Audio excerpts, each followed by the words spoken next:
Okay, guys and gals, a couple days ago we heard Laura's side of the story. But before we get started here, make sure you hit that like and subscribe button. If you haven't subscribed to the channel, we're getting really close to that 10,000 subscribers.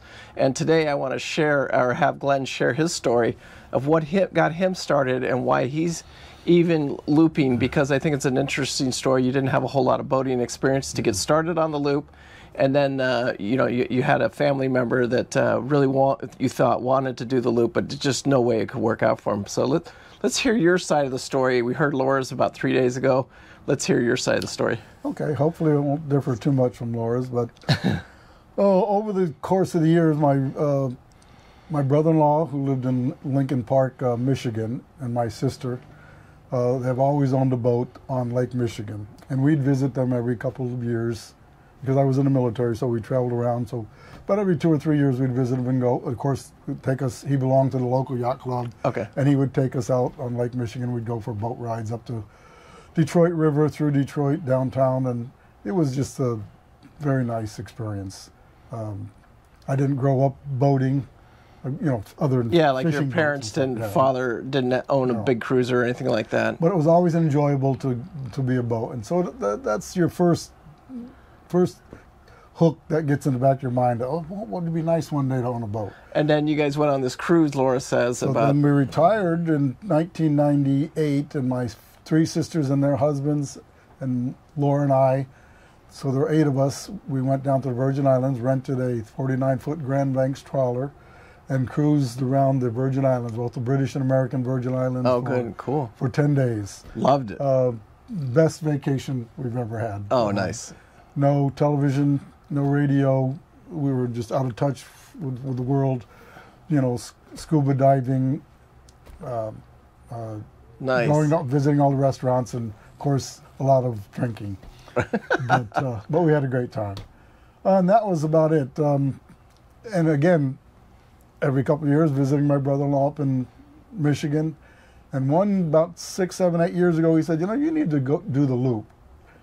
Whatever the loop was, I didn't know what the loop was. He said, it's a big trip. It goes halfway around the United States by boat. He said, there's an organization called the AGLCA, America's Great Loop Cruisers Association. You need to join, and maybe you can learn about it like that. I said, okay, I'll join. So I joined that organization, and every year I'd get a couple magazines, and I'd read the articles, and I probably even went online later on. And so in the back of your mind, this is all going on, and are you sharing with Laura that this may be something I want to do? Very little. Just, but at the time, she knew I belonged to it, and she'd read the magazines. Okay. But we really didn't talk seriously about doing it. But it was always in the back of my mind ever since my brother-in-law brought it up. And I also knew that in the back of my mind that he would like to do loop. He was the adventurous type guy, and him and my sister would have loved doing the loop. But he was a florist. He owned his own florist business, and it was always busy, and I knew there was no way he could leave the florist business and take months off at a time to do the loop, even in segments. So I think that might have had something to do with lighting the fire in me that, well, if he can't do the loop, I'll do the loop. But didn't you mention he's passed, right? Or he? Oh, that's I didn't mention it, but yeah, unfortunately my sister passed away about 15 years ago, cancer.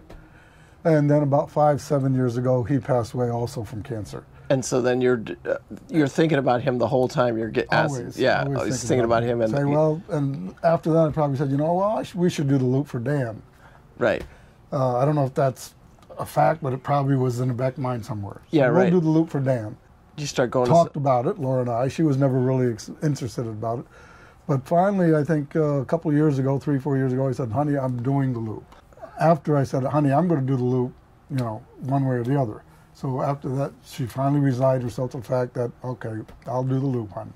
So then we signed up for a rendezvous in Annapolis, Maryland. Oh, wow. It was December, I think. And did you just wake up one day after getting these magazines every year and just said, I'm doing the loop? Well, I think probably got tired of just... sitting on the couch. Just looking at them and talking about doing it. Finally said, no, let's make a decision. Let's just do it. Right. So and that was your decision to say, yes. I'm doing the loop. Yes, I'm doing the loop. And she finally agreed that if she wanted to. You haven't even seen her video, but she talks about it in her video that right? you supported her. Now it's time for her to support you. Oh. And so that switch did go off. And so we started being more active in AGLAC. We attended a rendezvous in Annapolis, Maryland, which was wonderful. Came back, started looking at boats online.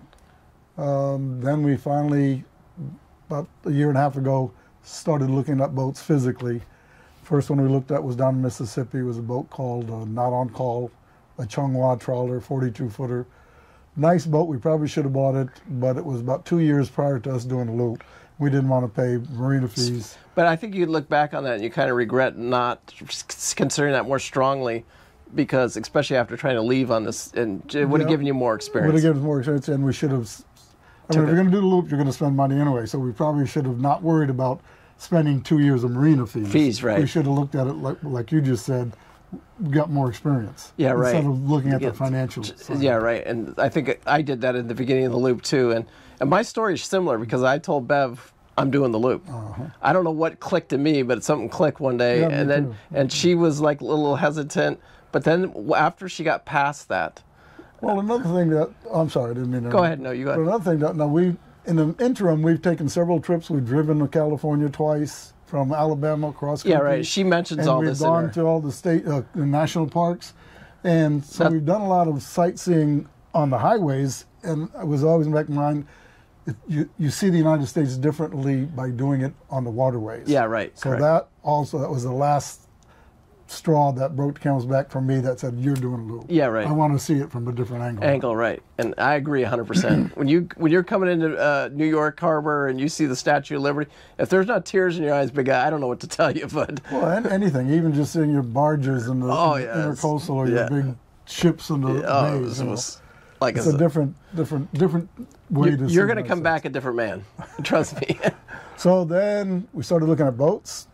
I crewed for an individual, Jim Thompson, an older gentleman, wanted to move his boat from Jacksonville up to Wilmington. Like getting some experience. So I crewed for him a couple of years ago, about 5 weeks, and that was wonderful. And then because we should mention you didn't have a whole lot of boating experience. None. Almost none. Other than 10 days in the Virgin Island, and your brother-in-law going with him, but he's always at the helm, I'm sure. And, So this is a pretty big boat for a first-time boater. But I never mentioned this to anybody, and I'm not patting myself on the back or anything.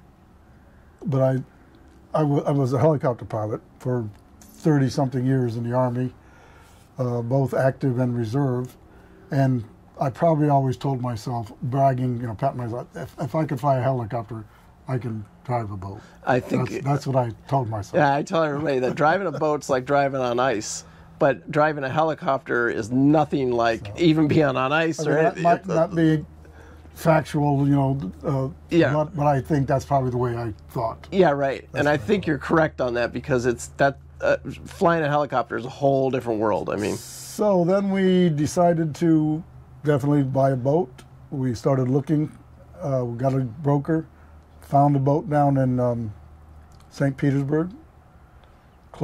Went through your surveys and sea trials, purchased the boat, hired a captain to come. Yeah, and I think that's important that everybody knows that you hired that captain because I didn't think Laura and I would do it. Yeah, right. That's something that would be a suicide trip too. I think, as a matter of fact, now that you mention it, she said no, she wasn't going down there and back with me without a captain. Without having experience. And so I think that was really smart. And anybody doing anything like this or attempting anything like this, if your boating is limited to what Glen's was, then it was smart to hire the captain. But about 3 months, let me back up, about 3 or 4 months before we bought this boat in St. Petersburg, we went to another rendezvous at Wheeler Lake with AGLAC.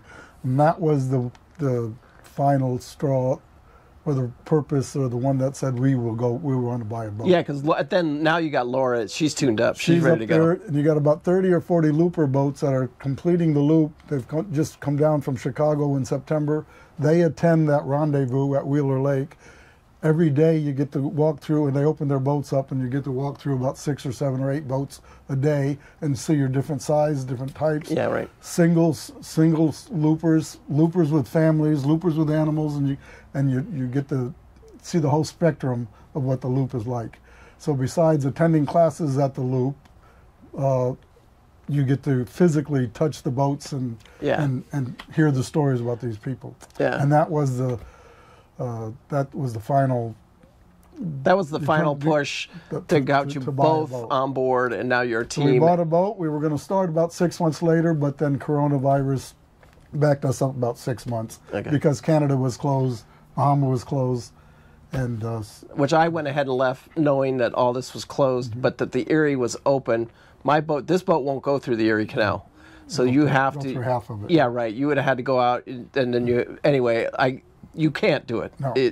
If you can't get into the Erie. So I left, and then you supported me through that whole transition and through the entire loop, and I'm so glad that we're going to be able to do that for you. And did you know that, if we do Jim's boat, I might even meet you in the Chesapeake. Oh, that's what we're hoping, yeah. Yeah, that would be awesome to catch up with you guys. May or June or so. Yeah, and then cruise for a few days on up there, and then I'll get another interview from you guys and see where we're at after about halfway through the loop, because you are a different person halfway through the loop. I think so too, but I think so. The bottom line is, my brother-in-law lit the fire. I'm an adventurous type guy, and it's something that very few people do. More people walk the Appalachian Trail every year. More people climb Mount Everest every year than do the loop. Yeah, it's a very they complete small, it, right? close-knit family. Yeah, but it was an adventure that I just couldn't turn down. And we were retired. I'm an avid golfer, but I golfed about 33% of the time, took care of the house about 33% of the time, and you do so much of that, but there was one more thing you wanted to do too. And that's the loop. And so we're going to do the loop. All right. And then I'll go back to that. Back to that lifestyle. All right, Glenn. Well, again, I appreciate your time, and thank you guys so much. Hope to catch back up with you on the loop again here in about a couple months, actually, when you guys get a little bit further along here. And anyway, again, peace out. Make sure you guys live life with no regret. We both do, for sure. And make sure you hit that like and subscribe, and turn that bell on if you don't mind. I appreciate it. We're getting close to 10,000 subscribers now, Great. And we get our no regret T-shirts when that gets here. So anyway, again, live life with no regret. We do. Peace out, and thank you guys so much for watching. We do appreciate it.